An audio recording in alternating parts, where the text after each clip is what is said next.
Every day, children in Somalia wake up hungry. Drought and conflict have left millions without enough food, and clean drinking water is a scarcity they deal with every day. But that isn't the worst thing, because congresspeople from Somalia are suffering even more. One congressperson recently saw $30 million evaporate like water in the desert overnight, driving her from wealth and plenty into near starvation. But with your help, Save the Ilhan delivers life-saving meals, clean water, a DC penthouse, and a badly needed offshore savings account. One simple donation can give the Ilhan the strength to learn, grow, and dream again. For just $1 per minute, you can protect a congressperson.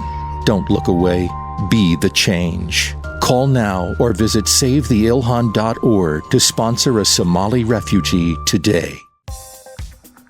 Yes, welcome again to Mark Moseley Show, brought to you by SaveTheIlhan.org. Follow me on socials and subscribe to the show on YouTube so that after 35 episodes, yes, this is our 35th episode, we could grow and maybe eventually start generating revenue on YouTube, although it'll probably be in crypto. But actually, this is our 35th episode, and that's a benchmark. I did the research, and 99% of podcasts never hit this mark. 99% of all the super enthused would-be podcasters. Hey, we've got vocal cords, and look, here's a microphone. Let's do a radio show. Yeah! And then people just kind of burn out on it because, well, let's be frank about it. Growth is slow, and you got to figure it out. Most creators, it says in my research, underestimate the time and effort required to produce consistent episodes, either every day or every week or however often. New podcasts often expect faster traction and lose motivation when the numbers stay low. And production workload, editing, scheduling guests, and marketing can overwhelm small teams or solo hosts. And as a guy who writes and produces all the comedy bits and does all my own research and edits the whole thing and produces the show all by myself, I can confirm that it's daunting and frustrating and will crush most streamers. But I'm that plucky, naive guy, even at my advanced age, I can do it! So we're going to keep going. But my research says that if a show reaches 35 weekly episodes, it's performing in the top tier of consistency, not the top tier of consumers, but and that doesn't guarantee high listenership, but it does indicate that we have a good chance of long-term audience growth. Anyway, on with the show. Ilhan Omar went from being super rich to broke overnight, and yes, Congress has, as you would imagine, some questions. Look, who makes a multi-million-dollar mistake on their financial disclosure form? Either her accountant went to one of those quality Leering centers in Minnesota, or she lied about it. If she lied about it, that's a felony, Sean. If her accountant went to one of the quality Leering centers, then she should work with us as a whistleblower to help us prosecute all of her fellow Somalis who were involved in this massive welfare scheme in Minnesota. Either way, she's never explained to the public how her net worth was $30 million, and if she made a mistake, how the mistake happened. I mean, it's not possible. You review that financial disclosure form. Before you hit enter, you enter all the assets in, and then it pops up, and you review it, and you hit it again. So it's highly unlikely that she made a mistake. Meanwhile, Minnesota State Representative Kristen Robbins, chair of the House Fraud Prevention and State Agency Oversight Committee. Boy, they got a lot of committees up there, don't they? Yes, we have a committee on flan. It's the Congressional Committee on Flan Consistency.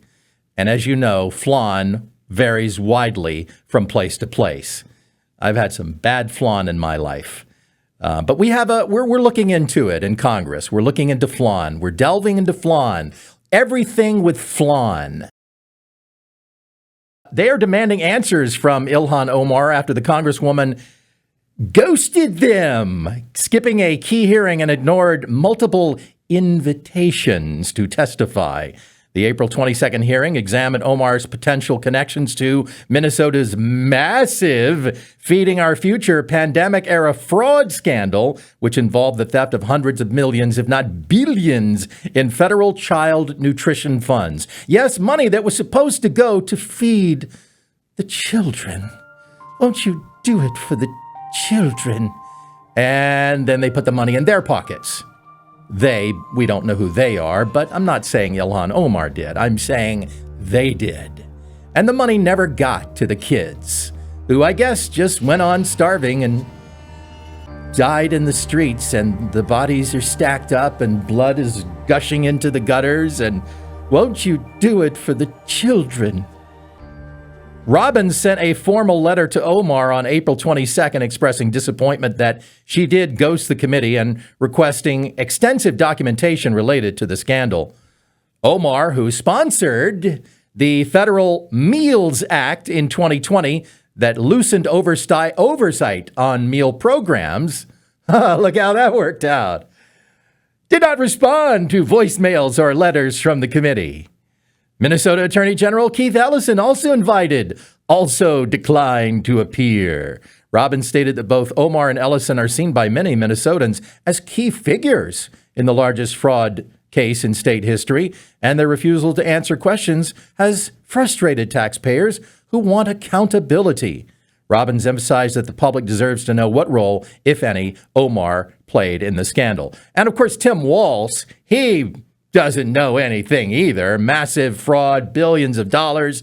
Minnesota, he's only the governor. Just the governor. He's just the governor. Why would you ask him about it? He doesn't know. In fact, here's some key footage from a press conference that Tim Walz just had where he was asked about billions in fraud in Minnesota. I see nothing. I know nothing. No, I think that's Schultz. That's not Walz. I think that's the mistake that you guys made there. You guys pulled up the wrong. I know the names are similar, but so that's an easy one to miss. But it is so bad a Republican lawmaker has reacted to the scandal in Minnesota with legislation aimed at preventing more taxpayer dollars from being wasted. I'm laughing because I know the punchline that's coming that you don't know yet. That's being wasted at the United States Department of Health and Human Services. Republican Representative Marionette Miller Meeks has introduced the Welfare, Abuse, and Laundering Zillions Act. What's the acronym there? Welfare, Abuse, and Laundering Zillions Act. Yes, they want to call it the Waltz Act, which would require HHS Office of Inspector General to open investigations into any program that sees a 10% or greater increase in total payments over any 6-month period. Boy, did we clear that hurdle and then some. Under the bill, HHS would no longer have discretion to ignore sudden billing increases that critics say often signal fraud schemes. Really? Duh. Particularly in large entitlement programs. But imagine that being your life's legacy. They named congressional legislation after you. Oh, $9 billion in federal funded nutrition programs, potentially up to $9 billion. I'm Tim Waltz, and welcome to my hollowed out volcano lair. I had a genius plan. I was going to become vice president, wait for it to be revealed that Kamala Harris was in fact a fembot, and then I take over the world. Oh, he's in trouble. He's in trouble. And Ilhan is in big trouble. It's a lot of trouble for Democrats right now. The California governor's race scam that they put in place years ago is coming back to bite them in the buttocks. If you don't know, and most people do know, but for those of you who don't know, the Democrats control the state of California. They have for forever. And they set up a system years back where the top 2 vote getters in the primary would be the 2 candidates for governor in the fall. It's not like most states where you have a Democrat and you have a Republican. Well, in California, a lot of times you have two Democrats because it's the top two vote getters. But oops, now the two people polling the highest are both Republicans. And now that Eric Swalwell is gone, we might wind up with the first Republican governor since the governor. Yes, this is true. And all of this, I was the last governor of the state of California. And this is actually when I perfected my Arnold Schwarzenegger impression. Because before that, Arnold would do movies and he would only speak a little bit, little lines here and there. But when he ran for the governor of the state, and we learned at this time that the name of the state is pronounced California. It's California. But he was given long speeches, and you could listen to the long speeches, and it's a whole thing. It's inside baseball, but the way you really perfect an impression is if you've got big chunks of dialogue that you can listen to and study, and that's how you really nail it. Although it varies impression to impression. People ask me this sometimes, like, do you have to study a voice? Does it come naturally? Do you get it instantly? And I say most of the time you have to study it, you have to work on it, you've got to it'll develop over time. My Trump has developed over time. I remember my Bush impression in the beginning sounded really weird when I go back and listen to old tapes of it and stuff like that. So they do, sometimes they develop over time. Sometimes you just start doing an impression one day and you're like, wow, it's pretty good from the jump. And that was the case for me with Johnny Carson. An impression that no one asked me to do anymore because, of course he's long gone. But my Johnny Carson impression was good from day one. But speaking of California and problems, they got big trouble in California because now we're almost certain to have a Republican governor come November. But they got problems all over, even in Virginia, where they decided to redraw the map to pretend that 90% of Virginians are Democrats. But hold the phone now. This is flipped just as of yesterday. They ran it by a federal judge, and the federal judge has blocked the entire idea now. Voters had just narrowly approved a constitutional amendment that would let Democrats in Virginia redraw congressional maps, and that would have shifted the state heavily in their favor heading into the midterms. But now a judge has stepped in and blocked the whole thing. The ruling didn't just pause it, it declared the process unconstitutional, pointing to failure to follow proper legislative procedures, issues with timing and public notice, and ballot language described as not fragrantly, but flagrantly misleading. It was also fragrantly misleading. Whew. And that last part is important because the amendment was framed as so many times. I mean, wherever you live in the country, the wording that they use for ballot initiatives is quite often, not just in California, but all over, intended to mislead people. And the amendment was framed as something meant to restore fairness. And who's not for restoring fairness, right? But in reality, it just created a massive advantage for Democrats and almost certainly would have had an impact on the midterms with the Democrats looking to take control of the House so they can impeach Trump and everybody that is associated with Trump, including they're now going to impeach Barron Trump. We don't know what yet for, but they'll come up with something. He may have had too many macchiatos one day, so he needs to go. Now the results are invalidated. Certification is blocked, but the Democrats are ready to appeal. It's not over, but for now, the move to redraw the map in Virginia has been stopped cold. And in fact, breaking news. This just in from the Babylon Bee. The headline from the Babylon Bee now, too far. Gerrymandered Virginia congressional map includes California. The political landscape in the Commonwealth was set to change drastically moving forward as the new gerrymandered congressional map of Virginia was revealed to include the entire state of California. Take a look at that photo. The ballot measure was, I love how they drew a line all the way across the country, and then it includes California. The ballot measure was expected to shift the balance of power dramatically in favor of the Democratic Party, as the heavily liberal state of California would now be added to Virginia's newly redrawn map. Some might say it's overkill, but we'll take it, said Virginia Governor Abigail Spanberger. Our new congressional map proves that the Commonwealth's brightest days are ahead, with more Democrat members of Congress than you can shake a stick at. And believe you me, you can shake a stick at a lot of Democratic members of Congress. Critics of the new plan were quick to point out that the conflict of interest inherent in including an entirely different state into your map. How does that even work exactly? Asked former Virginia Governor Glenn Youngkin. Do California residents now get to vote in Virginia elections? Probably. Or do we now just have dozens more congressional districts due to California's population? Does any of this even matter? Or does it really just mean Democrats now have absolute power in Virginia? Granted, I'm asking a lot of questions here that probably should have been asked before the bill was passed. Oh, well, I'm not governor anymore. Good luck, Virginians.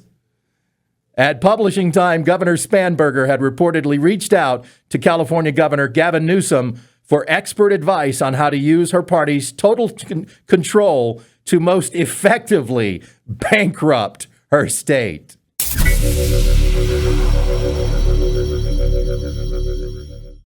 Trump narrates the Bible, session 91. Mr. President, as always, if you could, just read the text. It's the Word of God. Doesn't really need any embellishment, so you don't really need to ad-lib. Let's try to get John 2, first couple of verses, and we're rolling. On the third day, a wedding took place in Cana in Galilee. Great town, Cana. They have a tremendous golf course there. I once shot a 67 on the back nine at the Galilee Grand Resort and Links. Terrific course. Well, Jesus' mother was there, and when the wine was gone, can you believe that? The wine runs out, total disaster, very bad planning. I would never have let that happen, but the wine was gone, and Jesus' mother said to him, they have no more wine. And they probably do not have a Bevmo or a CVS nearby. So Jesus said, woman, why do you involve me? Because, he walked everywhere. He didn't have a car. None of his disciples had a car. So they couldn't just run out and get more wine. So Jesus told them, fill these jars with water. And they did. And he changed the water into wine just like that. And he just did it, which we love. A problem solver, a man of action. I totally would have hired Jesus. He saw a problem and he fixed it. And the liberals would have said, well, first we need to get a permit for making wine. And these are not sanitary. You need a special kind of vat. And it would have never gotten done. But Jesus, he did it, and he did it very quickly. And it was the best wine, the greatest wine that you've ever tasted. Of course, I don't drink wine, so I probably would have changed the water into Diet Coke. Diet Coke, same great miracle, 0 calories. How's that? Thank you, sir. Again, we may edit some of that out. Yeah, there's another Trump bit. We had to bring it back this week because this is the week that America Reads the Bible is happening in D.C., and Trump in real life is part of that in the real world. Trump is going to read the Bible, and we'll see whether or not he bursts into flames spontaneously. The reason that I brought that back actually is because we had a big surge in view count on YouTube, and I am a shameless self-promoting clickbaiting hack. So, of course, I'm going to bring it back this week. And we got comments about the last one, too. So, people loved it and hated it, which is what you want. Here's some comments from last week's Trump reading the Bible. At A Panic You Can Trust said, the devil reads the word of God, chef's kiss. Good point. I replied, the devil does know the word of God better than most men. At the Chad 1934 wrote, unrealistic. Trump cannot speak coherently, nor can he get through a sentence. Also, where are the slurs?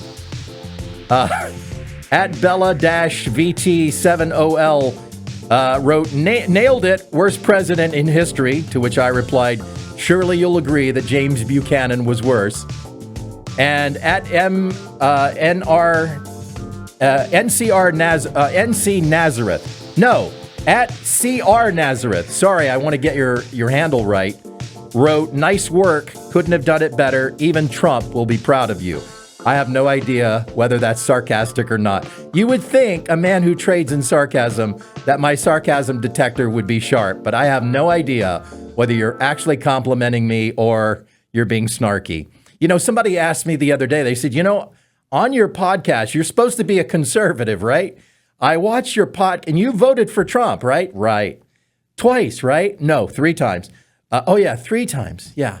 So why do you knock Trump so much on your podcast? Well, look, I said this a while back. I have been making fun of presidents since Ronald Reagan. Well, yes, that's right, because Ronald Reagan, as we know, was a senile old man.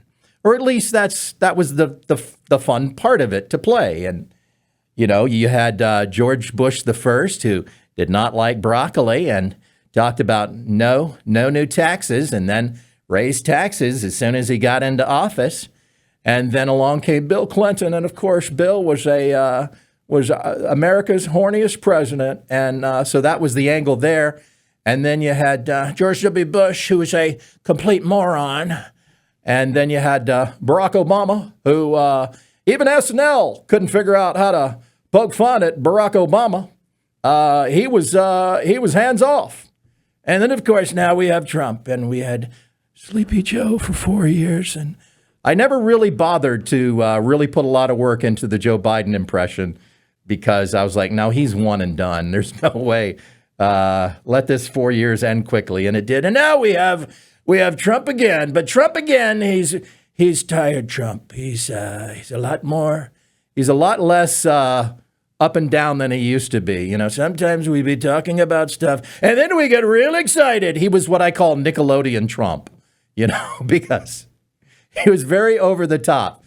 That's kind of an inside joke. Nickelodeon acting is quiet to loud, loud to quiet. For example, this coffee is very good, but we love our coffee. So it's always funny to go from quiet to loud or loud to quiet. But anyway, I am a fan of Trump. Okay, let me just clarify here. Let me put a fine tip on this. I am a fan of Trump, but I don't consider myself a sycophant. So I guess the best analogy that I can come up with is I'm a fan of Trump. I'm also a fan of the LA Rams, but both of them often have me yelling at the TV. Okay, like, what are you, an idiot? Why would you do that? Oh, come on. Now we're going to lose. You are a moron. That was not the move. So, it's a little bit of both. So, and that's how I'm able to both be a fan of Trump and make fun of him. I still think, no matter what, better choice than Kamala Harris all day, every day. It's time now for This Week in Media Bias. And because media is just all about narratives, they're all about what they cover, how they cover it, and then also what they don't cover and what they don't tell you and what they don't play up in news stories. So many examples this week. Now, here's a story where the details matter. And a man in Louisiana has pled guilty to sexually abusing a 12-year-old girl under his care, who later gave birth to his child. He admitted to the abuse, confirmed the child was his, and is now looking at 25 to life. Here's what didn't get reported by the local media there in Louisiana. He's a Honduran national. He illegally entered the U.S. in 2011. And here's the big one. He had an active ICE detainer at the time of arrest. Now, that part was left out of coverage. ICE is now coordinating to deport him after his sentence is served. Well, if he's going away for 25 years, you guys are going to have a long time to wait And he may be going away for 99 years. But let's play that fun new game. Was it a sanctuary city? Yes, it's the fun new game. Was it a sanctuary city? Let's run these news stories and see how many of them happened in a sanctuary city. How about this story? How about this story out of Louisiana? Was it a sanctuary city? No. Oh, too bad. We were hoping that it was. But let's move on. How about this next story? Meet Jose Abraham Chirino Leonisi, a criminal illegal alien from Venezuela who was released into the United States under the administration. He was arrested in Texas after he brutally murdered a coworker with a sledgehammer. Yikes. 19 years old, Venezuelan national, arrested April 12th in Pasadena, Texas, in the Houston area. He illegally entered the U.S. and was arrested by Border Patrol in November 2023. The Biden administration, just let him go. Yeah, he's released into the interior of the country. Harris County authorities arrested him. ICE has lodged a detainer on him, meaning he will be transferred to federal immigration custody after any state proceedings. But was it a sanctuary city? The answer is yes. The crime and arrest occurred in the Houston-Harris County area, which has sanctuary-style policies. Maybe if they deported him before he killed the guy with the sledgehammer, then that man would still be alive. How about this story? An even more brutal case out of New York. Roman Montaltila, a Mexican national in the U.S. illegally, is accused of setting fire in a residential building that killed 4 people, including a 3-year-old child. According to prosecutors, he allegedly started the fire after being fired from his job. He used paper and trash to ignite flames in the building entrance. And then the sickest part, he stayed nearby and watched it as it spread. The fire forced people to jump from windows. Others were trapped inside. Here's where it gets interesting. ICE issued a detainer to take him into federal custody. New York refused. Sanctuary city? Yes. So there we go, 2 out of 3, and that ain't bad. And another media bias, check out this headline.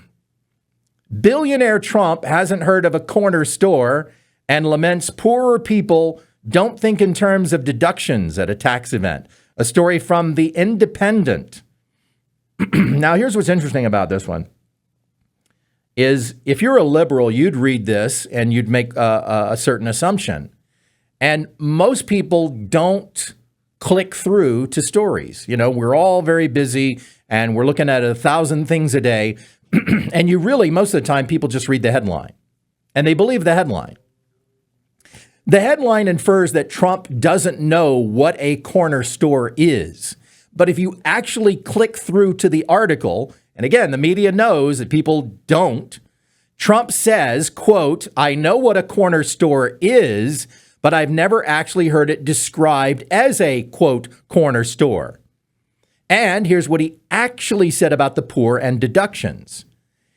And middle class, this is quoting Trump now, quote, and middle class and middle income people, poorer people, they don't think in terms of deductions. He wasn't even talking about the poor, people below the poverty line. He was actually talking about middle class Americans. But he used the term poorer, meaning poorer than rich people.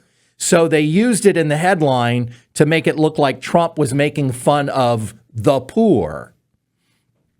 And the headline on Facebook was even more egregiously worded. It said, quote, Trump says he's never heard of a corner store and poor don't know deductions. And now, see, people will miss the point. Okay, people will pivot back to, well, Mark, you're just being a Trump licker.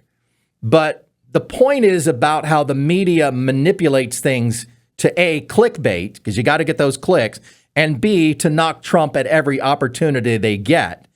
And they'll do that, and they'll massage a headline to do that all day, every day. But if you dig down into the actual facts of the story, you see that the truth is a little more complicated.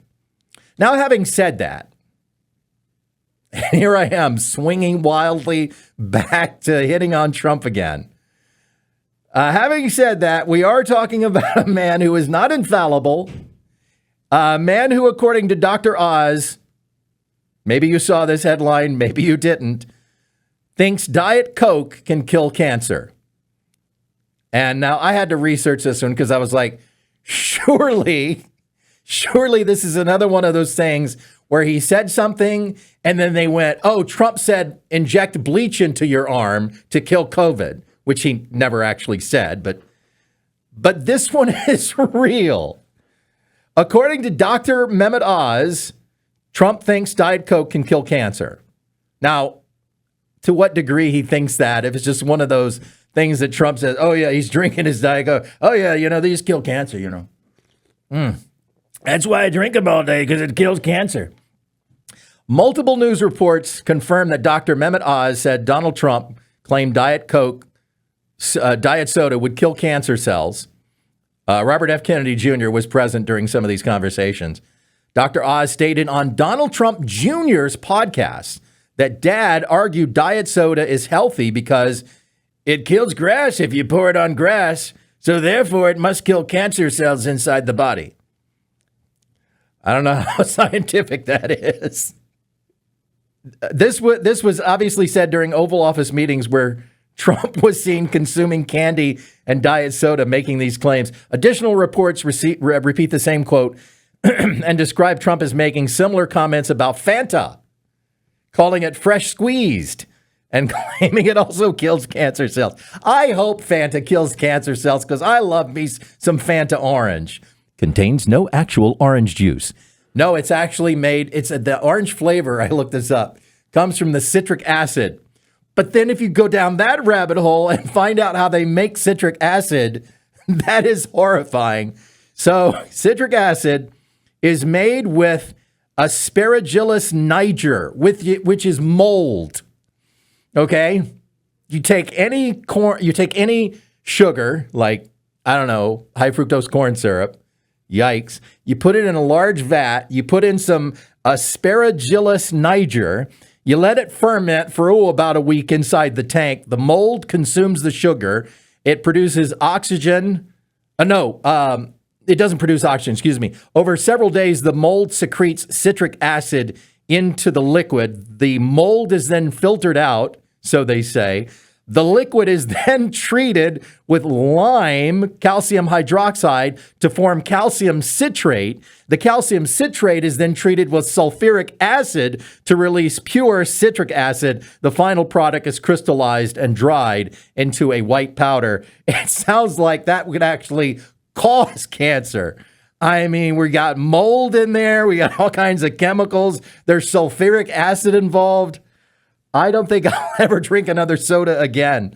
But Diet Coke kills cancer. That's just one of the things that your president believes. I have actually here, though, sadly, a list of more unusual things that Trump believes. Here we go. Here we go. Yeah, let's do it as Trump. I'm making an executive decision here. Green M&Ms make women horny. This was a big conspiracy theory in the 1970s, but it has since, I'm pretty sure, has been confirmed by scientific research. Women are made horny by eating green M&Ms, so get some green M&Ms and get yourself a date. Rocks are soft and squishy. They only tense up when you touch them. These are things that Trump believes. Not really. Maybe. Who knows? Here we go. One more. No, we have many more to come. We have so many. Probably too many, if I'm being honest. Here we go. Things that Trump believes. Greedo shot first. Everybody says so. People used to think it was Han Solo. But then Mr. Lucas re-edited the movie and made it where Greedo fired and missed. Elvis is alive, and if you mail him a letter to Graceland, he will get it and maybe write you back. If you're lucky, or if you're important enough, like me. Windmills cause cancer, and the noise from wind turbines gives people cancer, and it kills the birds and the whales and our tigers, our beautiful, beautiful tigers. Bay leaves do nothing in cooking. They're there to trick people into thinking that they're being a fancy chef. They are placebo herbs.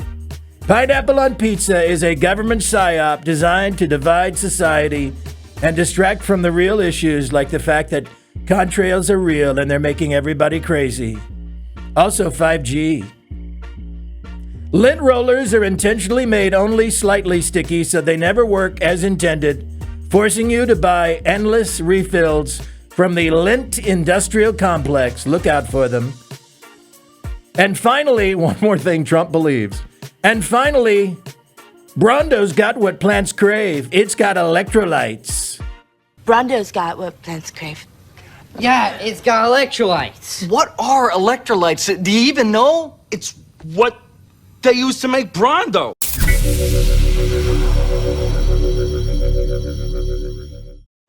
And now, Shallow Thoughts by Al Ibril. When Democrats gerrymander, it's to better represent their constituency. When Republicans gerrymander, it's an evil power grab and a threat to our democracy. Welcome back to Mark Moseley Show. Don't forget to leave me a comment on YouTube at Mark Moseley. Subscribe to the show. Give me a like and a comment, because the likes and the comments help the algorithm go wee, and then I get a lot more views. Because the more that you get comments, the more that YouTube's magical algorithm thingy, which I don't understand, says, oh, people are looking at this and they're commenting on it and they're interacting with it. Let's share it to a whole bunch more people on their timelines. So we finally cracked that nut, and the view count went crazy this past week. That plus the fact that I had I think a very well-worded title, and I had that AI-generated clickbait photo, and that's really the monster right there. If you can get that right.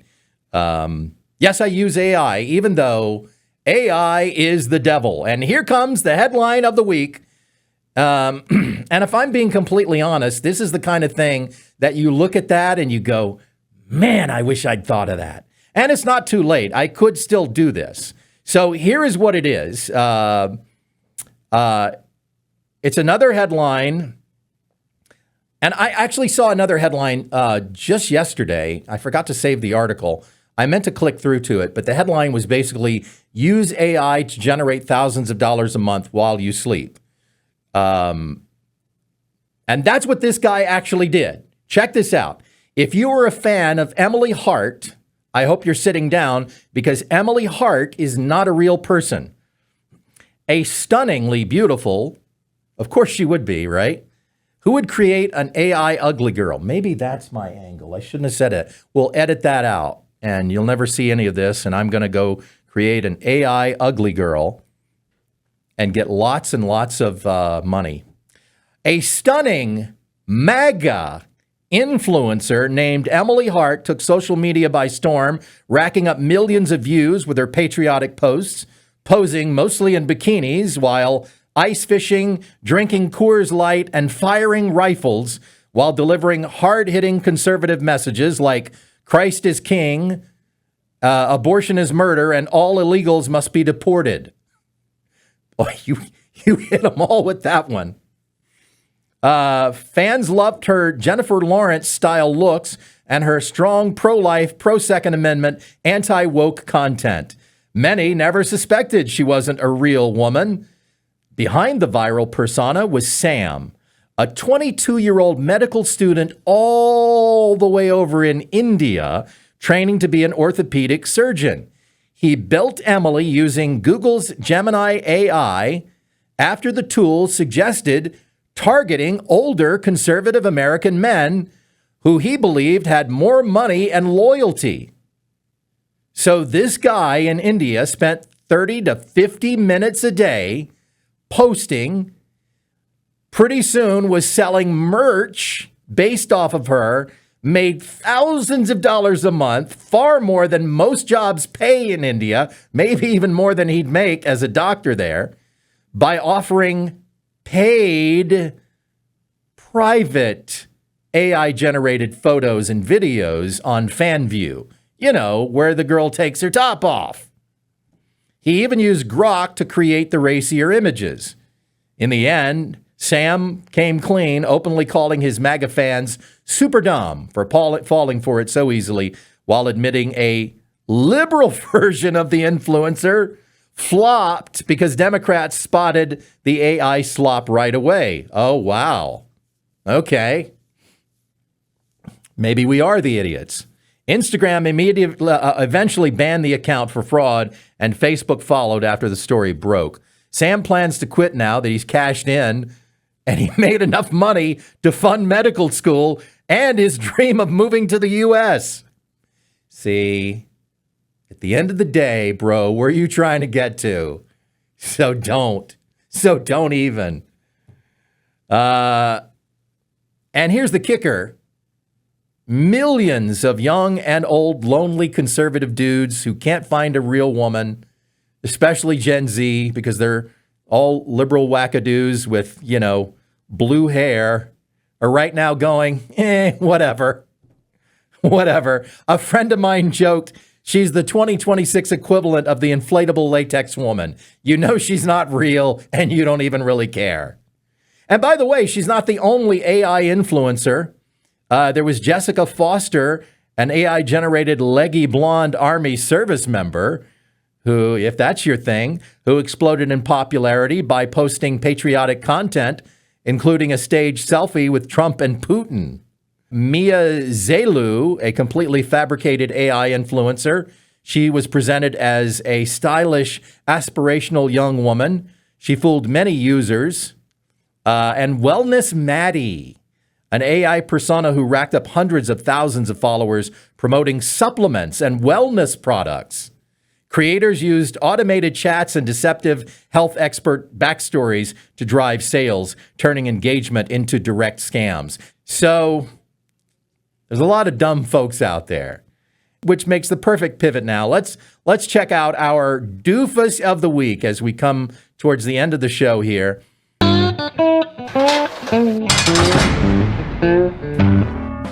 Our doofus of the week: in Berlin, Klaus Schmidt tried to sue the bank that he had tried to rob because he claimed the bank had exploited and taken unfair advantage of his disability.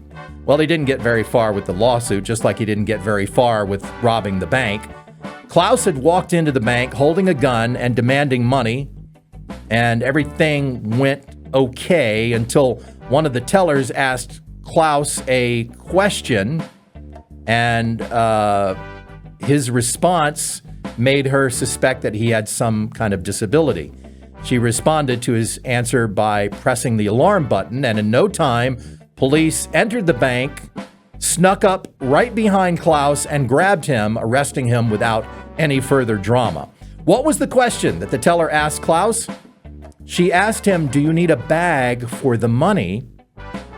To which Klaus responded, "You're damn right it's a real gun." And then the teller pushed the alarm button. Well, Klaus didn't hear the old school alarm go off. It wasn't a silent alarm. And he didn't hear the police walking up behind him. Everybody else did, because Klaus was the only person in the bank that is deaf. He didn't get any money, and his lawsuit demanding the bank pay him $50,000 for exploiting his deafness was thrown out of court. And finally, some good news as we wrap up the show. You know, they say the internet never forgets, and this good news story is proof of that, because whatever you post on Facebook stays there forever, and unless you take it down. In fact, some days Facebook likes to remind you. You know, you've seen the posts that say, "Remember this when you posted this today back in 2007? And you go, "Man, I've lost a lot of hair." Well, Danielle Arme was left heartbroken when her beloved kitten Bodhi suddenly disappeared back in July of 2021. Bodhi's brother Braxton also vanished, leaving the family devastated. She lost 2 cats, and her 2 boys went missing 5 years ago, so she went all out to try to find them. She put up signs around the neighborhood. She sent letters to neighbors. She did everything she could to try to have them found. Well, Braxton was found wandering the streets a few weeks later, about 20 miles away in a completely different town. So then she figured, well, let me expand my reach. So she posted about Bodie, the other cat, on a Facebook page for that town, in case anybody over there spotted him. Well, nobody reached out, and the years rolled by, and Bodie was just gone and pretty much forgotten. Danielle, at some point, just assumed the worst. And she says the years rolled by, and I thought he was a goner until this lovely lady named Vicky Mahan from Sudbury messaged me through Facebook and asked if I'd ever found my cat Bodie. She said she thought she had him, that he'd been living around her cottage and under her carport. She'd been trying to get hold of the family for almost a year, but they had moved twice since Bodie went missing, and they hadn't updated the contact information on his little tracking chip, because they figured he was long gone. Well, finally, this person went on Facebook and searched up the name Bodhi, Bodhi, and lo and behold, up popped the post from 5 years ago. And she managed to message Danielle, who said it was nothing short of a miracle. And Danielle has since been keeping Bodhi indoors and keeping a closer eye on him so that he doesn't run off again. Well, that's the show. Ending it up with some good news. Don't forget to subscribe to my channel on YouTube to get more. Also, I put up comedy sketches from these shows, so you can catch and watch those for a chuckle. Until next time, may God bless you with health, joy, and wisdom.